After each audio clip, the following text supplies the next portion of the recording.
Hello YouTube, it is Toy Ventures here again with another figure review.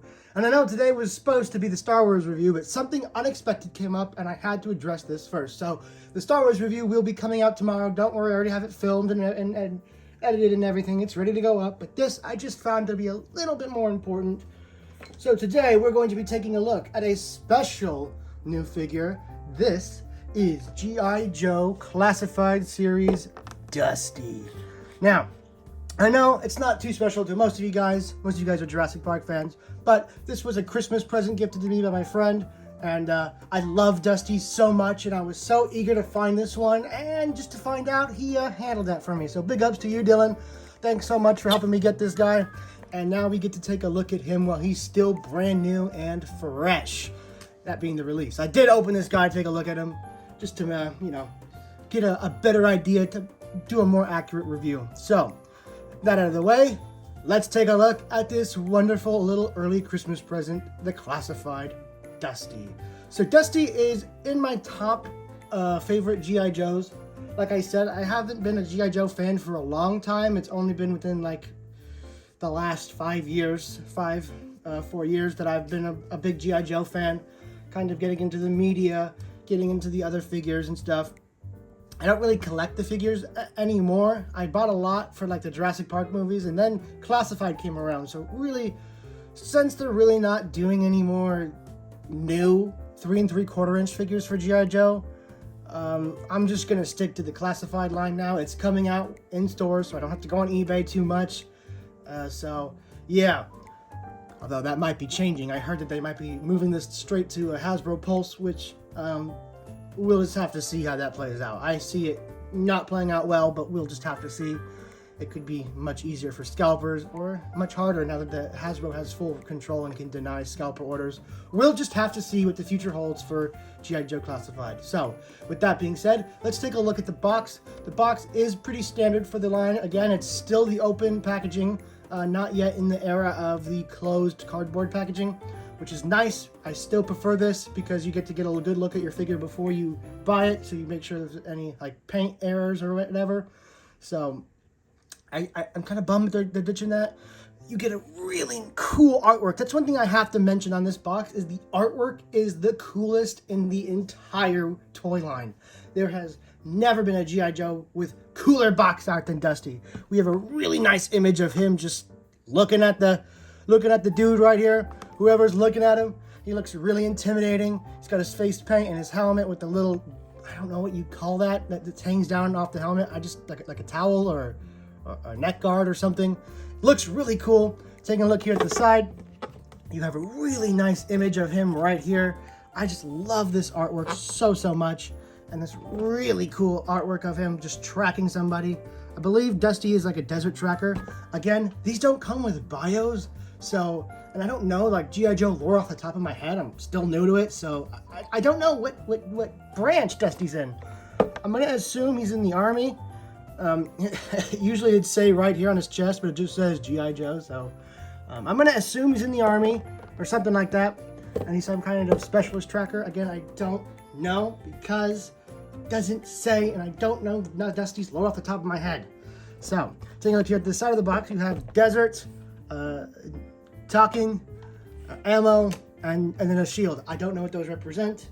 I'm sure someone who's much deeper to the G.I. Joe lore might be able to inform me. Number 49, taking a look here at the back, it is just the standard image that they've always used. And I really don't like this. It really doesn't do the figure any justice. It's the same throughout all of the releases, just your standard box art image. I would have much preferred a bio and maybe an image of Dusty just telling you what branch he's from, like the file cards.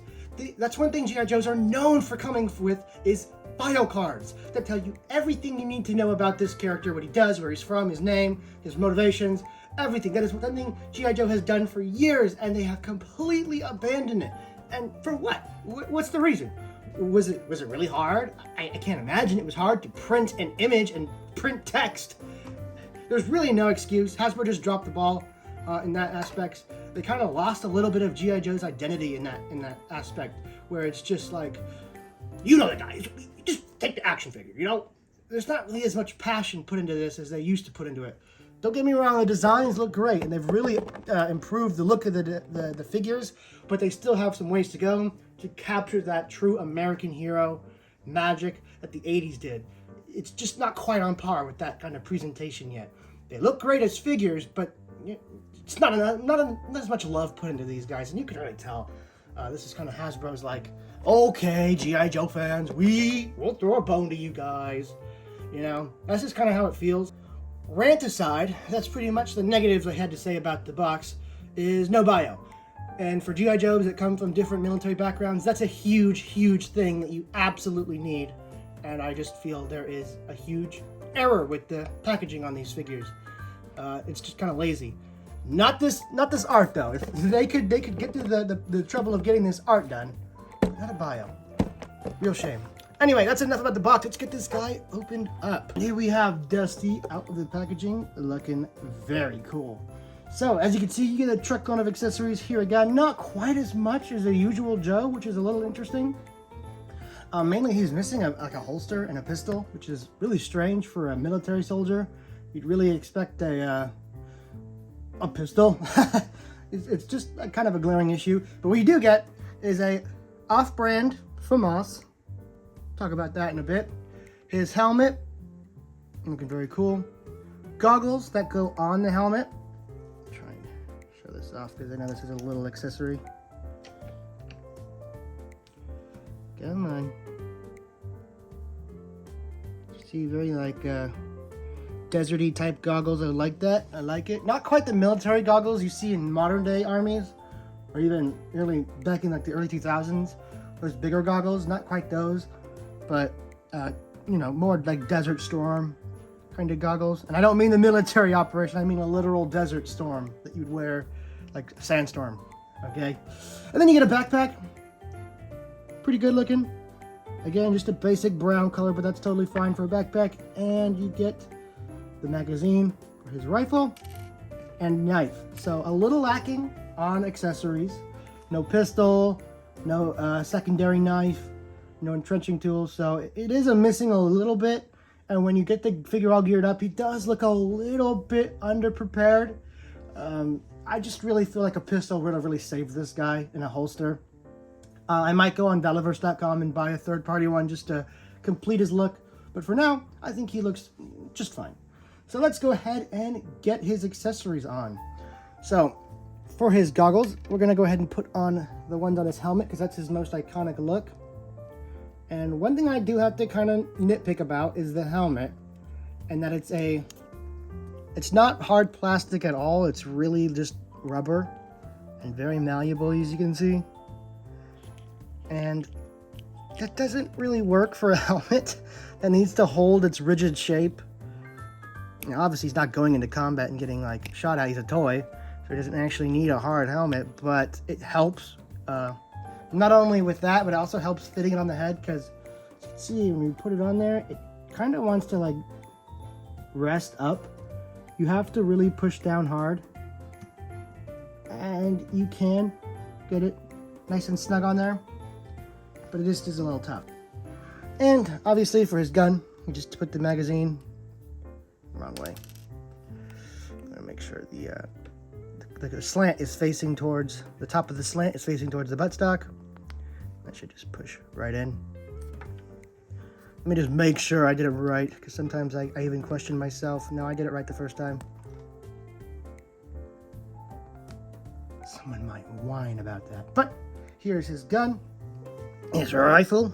And as you can see, Dusty's always came with kind of like a FAMAS. And this is clearly not a FAMAS, but it looks close enough to a FAMAS. I guess we're still in the era of G.I. Joe not wanting to make real guns, even though they gave Outback a real gun, and they gave Stalker a real gun, and they kind of gave the Cobra troops a real gun. But I guess not Dusty. He still gets the off-model FAMAS. Now, this could be a real gun that I just don't know about, but it looks like it's supposed to be a FAMAS, because that's what he always came with. But not quite. Here, just for those of you who aren't like interested in guns like I am, here's a picture of an actual FAMAS, so you can kind of get an idea of what I'm talking about. So that's usually what Dusty's like a classic figure came with. And of course, he's got the oh so epic boot knife. Everybody loves a boot knife. It's not as practical, but it's always cooler. So there's his little boot knife. And his helmet fell off, because his helmet falls off a lot because it doesn't stay on very well. Before we put on his backpack, because that also doesn't stay on too perfectly, we're going to go ahead and go over articulation. His articulation is a little standard for the G.I. Joe line, but there are, I think, one standout joint, and that is right here at the base of the neck. He actually has 2 articulation points in the neck. A ball joint in the head that allows for 360-degree movement, and a more restricted ball joint here at the base of the neck that does allow for to look a little bit more down. You can tell it's like a separate piece. Very nice. And what makes this extra cool is it's separate from the uniform.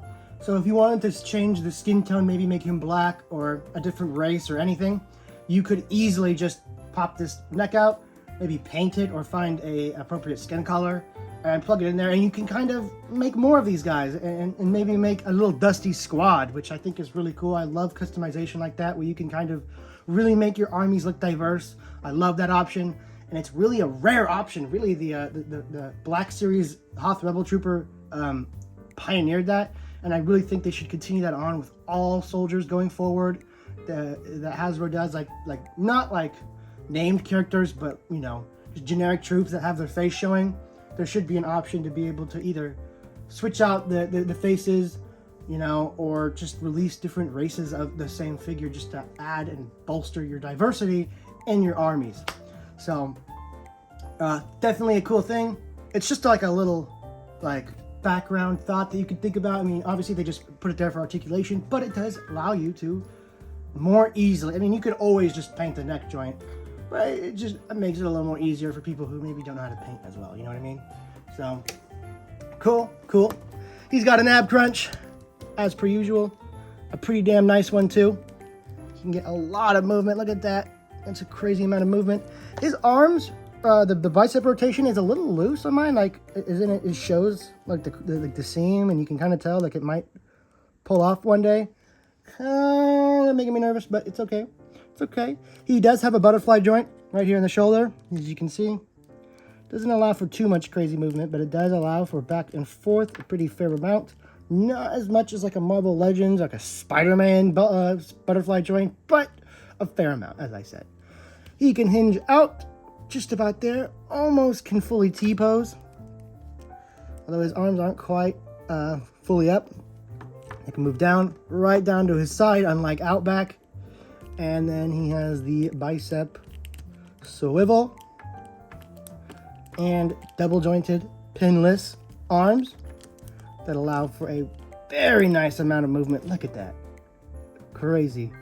He has the back and forth hinge at the arm. Again, as I say, this is the hand you want it on for shooting. And the full rotation. Let's take a look at this hand. What do we have? Up and down. Let's go. Dusty is set. He has the up and down here at the shooting hand, which is perfect for characters holding weapons, because when you hold the rifle, usually your wrist is kind of at a tilt like that. So very nice, very nice. He has a separate like rubbery hip skirt piece. One thing I never really mention in these reviews, but I kind of want to bring it up right now. So all this webbing gear and harnesses and whatnot on the 3 3/4 inch figures, these are all removable. Like there'd be like some point where you could like untab it and then pull it off and maybe switch it out with another Joe. So there was always an era of customizability with these guys, and they ditched that for the 6 inch, more articulated, more intricate line. It's just kind of mind-boggling, because it's been a thing for G.I. Joe since like the 25th anniversary, all the way up into like modern day releases that are the 3 3/4 inch line can still take off their equipment and switch it around with other Joes that are of a similar body type, but not this line, which is really interesting, because you think that for a line that's so intricate and well thought out, that of course they would have gear that's removable, that maybe if you want to get Velaverse gear or whatever have you, or switch them out, you can't. So if you wanted to give him different gear and make a different kind of, you know, dusty friend trooper that's helping him out, has different equipment, you can't unless you cut it. I mean, you could easily just cut this, but it's not reversible and it will be broken forever until you put on a different piece of armor. So, just kind of a bummer that they don't allow the gear to be taken off. There's really no reason. Like, there's no downside to it, like, at all. It's just laziness. And Hasbro is kind of known for being lazy recently. Very lazy. But I still love this guy. I cannot hate him. So let's get down onto the legs. He can kick out about that far. Bicep or thigh swivel. Very nice. Double jointed pinless knees. Very, very nice. Allowing for a ton of movement. Look at that. Look at that. Nearly touching it. Can he kick his own butt? He can. Very nice. A sign of a true action figure. And he does have boot rotation, as per usual for these Joes. And his foot can kick out about that far, so you can have him swimming. And it goes up about that far, so you can have him hiking. So, Dusty is fully equipped in the articulation department, as per usual. And as much grief as I give these Joes for my little nitpicks, whether it be the no bios, or the no removable gear, or the kind of outlandish look, the quality of these figures is not in question.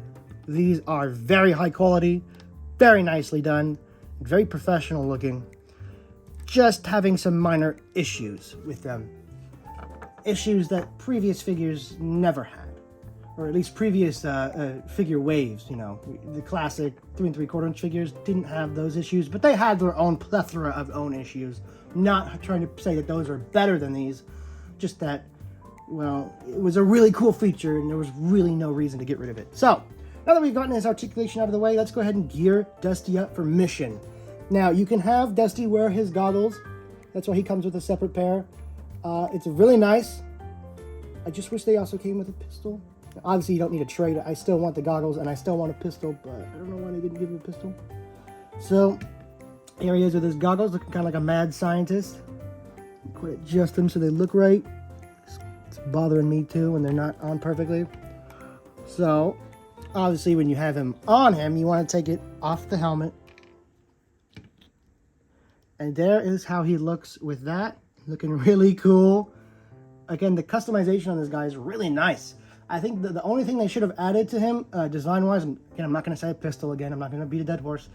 I think a shamag or like a face wrap or something would have been really nice. But that's easily done. You could get that off of a Valiverse probably and just add it on there. I'm probably going to do that just because I think that would really fit him.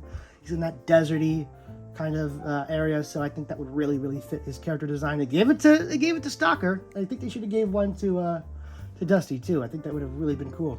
I think the 30th anniversary Dusty came with one, and it really fit him. So, yeah. And if you don't want the goggles on, you can have his more iconic look. Where you take the bigger pair. Here's the two pairs that you can compare. This is for the helmet. This is to go around the actual head. And it just fits on very nicely. And it just fits on right there. And that's how he looks without the goggles on. He kind of looks like a minion right now on the camera because he's so yellow. What a horrifying thought. Anyway, let's put his backpack on. Backpack goes on real nice. It's another little like interesting detail. There's not too much crazy paint detailing on these figures.